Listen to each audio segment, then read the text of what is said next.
Now the next one is the flipper delivery. The flipper, it is much difficult to bowl.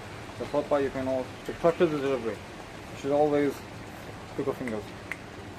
Like so. I'm a right-handed bowler, but so that my ball doesn't go outside the house, I will just teach you like so. Like so. So flip your fingers. The ball, the thumb is used here in this ball. The thumb has a very much the biggest role the thumb has in this flipper is to squeeze the ball. Squeeze the ball and the ball goes straight. So when you're bowling the delivery is the same, 2 fingers down, 2 fingers up. These are all the versions of the leg spinner.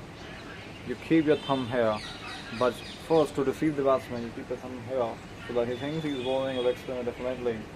And then when you are bowling the delivery, you just keep your thumb here and flick the ball through this thumb. The ball, after getting released, does the work of the slider, but it spins also. The slider doesn't get drift, it goes straight, but we use this finger to spin the ball very much. But the flipper, we use this finger, this thumb, to flip the ball, and after this thumb, the ball also gets spin. It gets speed, it goes straight, but many times it also gets spin. So there is a special difference between the slider and the flipper delivery. So this was the flipper delivery. Now next, as was the end of all my wrist spin. Wrist spin has been ended.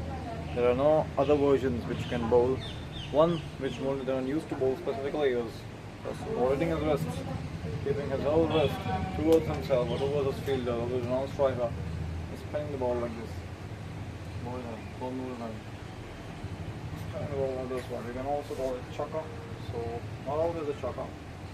It was a good spinner who has done this delivery. I think you should move your wrists